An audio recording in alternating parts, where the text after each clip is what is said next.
Ini hanya Allah turunkan untuk umat Nabi Muhammad SAW. Catat ini ya.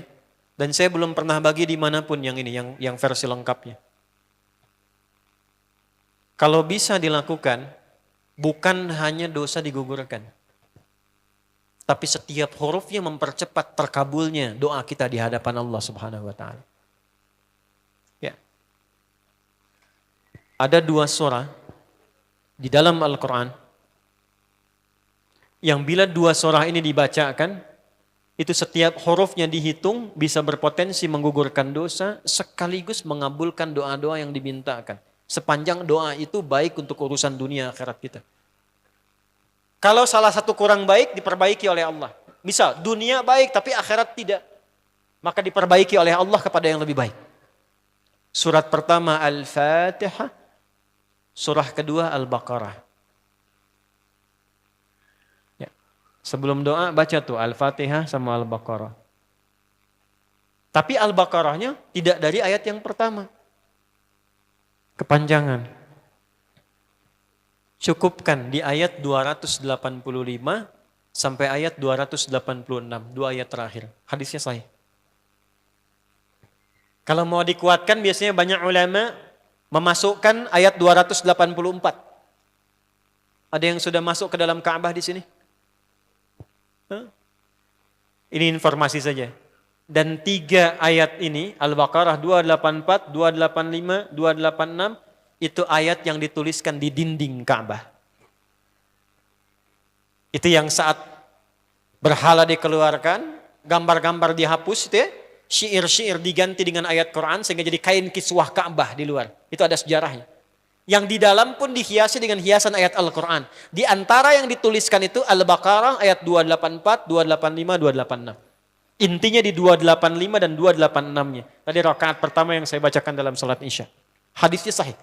Itu spesial malaikat Jibril turun kepada Nabi Muhammad SAW mengabarkan kabar gembira siapa yang membiasakan membaca Al-Fatihah.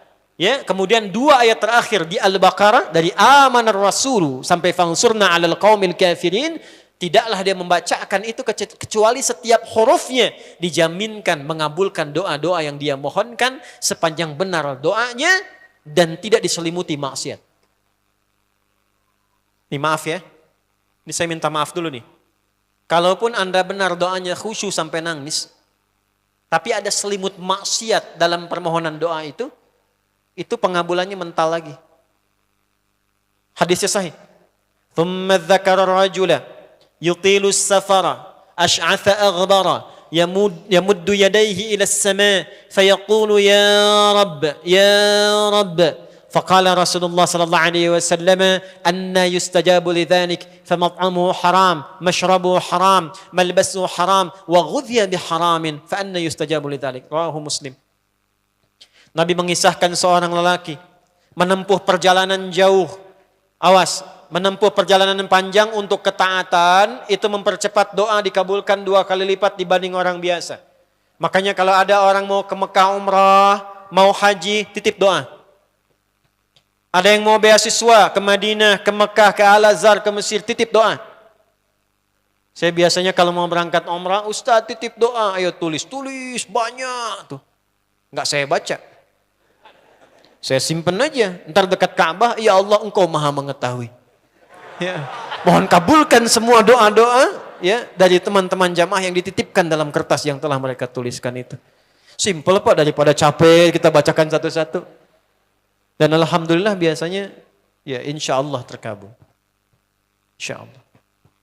Itu perjalanan jauh. Nah orang ini menempuh perjalanan untuk sekedar berdoa. Safar. Ya, safar yang baik. Kemudian yang kedua, yamuddu yadaihi ilas sama, dia mengangkat tangannya ke langit. Ini saya tidak bermaksud mengajarkan ya, cuma menunjukkan prakteknya begini nih. Ada yang bisa bantu saya enggak satu orang maju? Cepat. Yang depan aja, depan. Jazakallah khair. Mohon pegangkan mic sebentar. Ya, terima kasih ya. Lihat sini. Gini. Nah, jazakallah.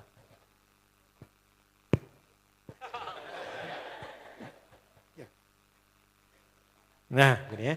Ini tangan, lihat telapak 2 ya. Berdoa itu sesuai porsinya, dan ikuti caranya Nabi. Kalau doanya formal dalam sholat dan diikat dengan gerakan, jangan kreatif.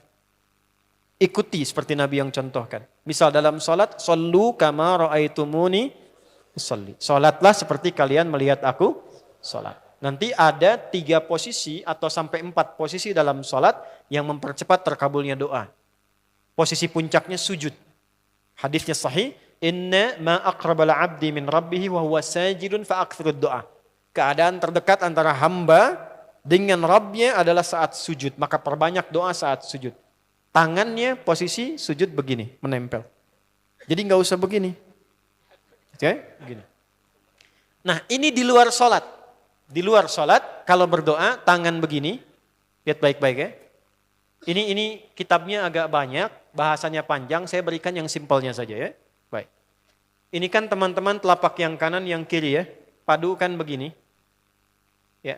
Lalu setiap Anda kan pasti punya garis yang kanan dengan garis yang kiri. Ada kan?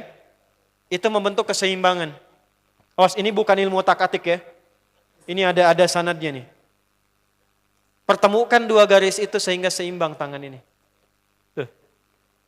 Ini masalah sederhana tapi poinnya penting sekali. Sudah? Cara yang pertama begini. Ini di luar sholat dan bukan dalam posisi saat istisqa, saat minta hujan. Begini, sudah? Pertemukan. Lalu letakkan sejajar dengan dada di sini. Ya. Jadi kalau dada itu, ini posisinya, ini nahar di sini. Ini ada rongga dari bagian atas dengan perut, ada rongga kosong. Nah ini yang disebut dengan sodrun di sini. Ya, kalau kita meletakkan telapak tangan saat sholat begini, letaknya di sini. Yang ini perut, yang ini nahar. Doa itu di sini. Jelas? Semakin kita memohon dengan lebih sangat, naikkan sedikit begini. Sudah? Kalau istisqa, minta hujan, agak lebih tinggi ke atas. Nah ini cara mengangkat yang standar di sini untuk memohon. Jelas? Oke, jazakallah khair. Nah ini, orang ini dia mengangkat tangannya. Jadi melakukan perjalanan jauh, mengangkat tangannya, ya muddu yadaihi ilas sama. Orang yang berdoa dengan mengangkat tangan itu dijawab doanya oleh Allah lewat keterangan Nabi SAW, itu bisa al-kamakala 2 kali lebih cepat dibandingkan dengan orang yang tidak mengangkat tangan saat berdoa. Jadi Anda cuma sekedar doa dengan mengangkat begini, itu lebih cepat potensi dijawabnya dengan mengangkat doa. Ada seorang bertanya pada Nabi SAW, hadis sahih, ya Rasulullah, bagaimana pendapatmu dengan seseorang yang meminta kepada Allah dengan mengangkat tangan al-kamakala? Lalu Nabi mengonfirmasi, bertanya balik, bagaimana kalau ada seseorang memohon kepada Anda dengan mengangkat tangannya? Pak, tolong Pak, tolong Pak, tolong. Gitu kan? Di depan rumah Anda, 1 jam begitu Pak, tolong Pak. Kira-kira Anda beri atau tidak? Beri. Minimal kalau Anda nggak punya kemampuan, Anda referensikan atau beri sesuai kemampuan Anda kan? Angkat tangannya. Dia jawab, saya malu kalau nggak ngasih. Apa kata Nabi? Innallaha hayyun karimun. Allah itu lebih punya sifat peka untuk merasakan malu pada hambanya kalau dia tidak memberi ketika hambanya mengangkat kedua tangannya. Nah nanti ada beda-beda posisi saat khatib Jumat misalnya 1 begini untuk khatib. Makmum mengangkat 2 tangan. Yang ketiga dia mengatakan ya Rabb, Asmaul Husna. Doa yang dibuka dengan Al-Asmaul Husna itu dijawab 2 kali lebih cepat dibandingkan dengan doa yang langsung dimohonkan kepada Allah. Itu perintah.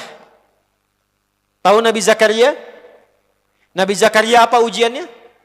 Diuji oleh Allah, hidup demikian lama sampai rambut memutih, fisiknya letih, istrinya divonis secara medis, maaf, monofos dan mandul. Kata medis gak mungkin punya keturunan. Maka beliau berdoa kepada Allah dan dalam doanya dimulai dengan Al-Asmaul Husna. Sebelum sampai ke doa itu di Ali Imran ayat 38 sampai 39, buka dulu Quran surah 17 Al-Isra ayat 110. Ini perintah langsung dari Allah. Qulidullah awidur rahman ayyamma tad'u falahul asmaul husna. Quran surah ke-7 ayat 180. Walillahil asma'ul husna fad'uhu biha. Fad'u biha. Qul Allah, kalau engkau punya masalah hambaku, dan tidak ada di dunia ini yang tidak punya masalah. Quran surah kedua ayat 155. Wala nabluwannakum bisyai'. Setiap yang hidup itu, aku pasti akan uji dengan masalah. Itu kata Allah. Jangan disimpan sampai di situ, teruskan. Bukan untuk membebani hambaku dengan masalah, tapi untuk menaikkan kualitas hidupnya sehingga menjadi lebih baik. Jadi ketika Allah titipkan masalah itu, bukan ingin membuat kita bermasalah. Tapi dengan masalah itu kita diuji supaya kualitas hidup kita menjadi lebih baik. Ini Anda yang kuliah di UPI di sini, ada ujian nggak? Ada. Untuk apa ujian itu diadakan? Supaya bisa melihat kualitas peningkatan ilmu Anda dari masuk sampai naik tingkat. Kalau nggak ada ujian, nggak kelihatan kualitasnya bertambah. Logikanya begitu. Dan tidak mungkin Allah menguji seorang hamba di luar batas kemampuannya. La yukallifullahu nafsan illa. Jadi nggak ada orang yang hidup yang tidak punya masalah. Karena rumusnya mengatakan hidup berbanding lurus dengan masalah. Yang hidup pasti punya masalah.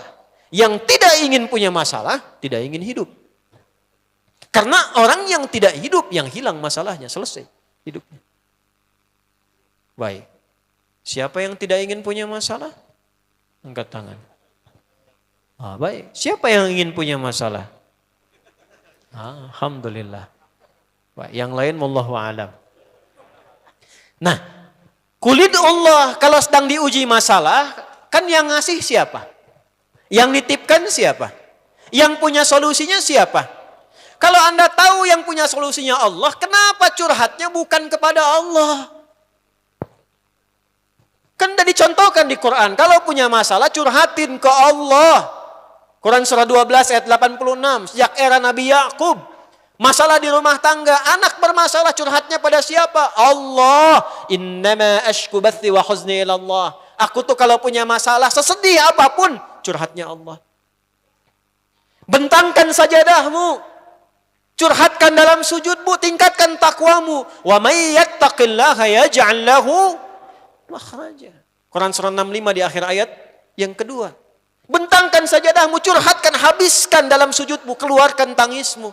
Sehingga bebannya jadi ringan. Walaupun solusi belum datang, hatinya sudah tenang.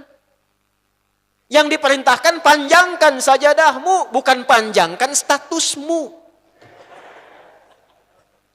Kita sudah tahu ayatnya, paham ketentuannya, tapi kenapa prakteknya ditumpahkan di Instagram, di Facebook, bikin vlog di YouTube, hanya untuk curhat saja. Dan ironinya dalam hal yang demikian tahu yang menyelesaikan Allah.